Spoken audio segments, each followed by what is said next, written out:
10ஆவதுல ஒரு சப்ஜெக்ட்ல தொடர்ந்து ஃபெயில் ஆகி வர இவனால எங்க ஸ்கூல் பேர் கெட்டுருமோன்னு சொல்லி அந்த பள்ளி நிர்வாகம் அவனை விரட்டி அடிக்கிறாங்க. இந்த கஷ்டத்தை தாங்க முடியாத அவன் நேராக சர்ச்சுக்கு போய், ஆண்டவரே எப்படியாவது என்ன இந்த சப்ஜெக்ட்ல 35 மார்க் எடுத்து பாஸ் பண்ண உதவி செய்யுங்க ஏசப்பான்னு சொல்லி கதறி அழுகிறான். ஜெபத்தை முடிச்சுட்டு வெளியே வரும்போது இந்த சப்ஜெக்ட்ல ஒரு 40 மார்க் கிடைச்சா நல்லா இருக்குமேன்னு சொல்லி யோசிக்கிறான். எக்ஸாமுக்கு ரெடியாக ஆரம்பிச்சிட்டான். பகலா அவனால் முடிஞ்ச அளவுக்கு படிக்கிறான். எக்ஸாமுக்கான டேட்டும் வந்தது. எல்லா எக்ஸாமையும் நல்ல முறையில் ஜெபத்தோடு எழுதி முடிக்கிறான். எக்ஸாமுக்கான ரிசல்ட்டும் வந்தது. எங்கே ஃபெயில் ஆயிருமோன்ற பயத்தில் நடுக்கத்தோட போகிறான். ஊரே அவனை பார்த்து சிரிக்குது. ஆனால் ரிசல்ட்டை பார்த்து அவனுக்கு மிகப்பெரிய ஷாக். அந்த சப்ஜெக்டில் சென்டம் மார்க் எடுத்து டிஸ்ட்ரிக்ட்லேயே ஃபர்ஸ்ட் இடத்துல நிற்கிறான். அழுகி அடக்க முடியாத அவன் சர்ச்சை பார்த்து ஓடுறான். வழியில் ஜீசஸ் அவனை சந்திக்கிறாரு.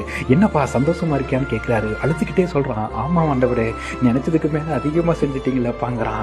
நீ வேண்டுவதற்கும் நினைப்பதற்கும் அதிகமாய் செய்கிற தேவன் நான் அல்லவான்னு அவனை கட்டி அணைச்சு, உன் ஜெபத்தை நான் மறக்கலைன்னு சொன்னாரு.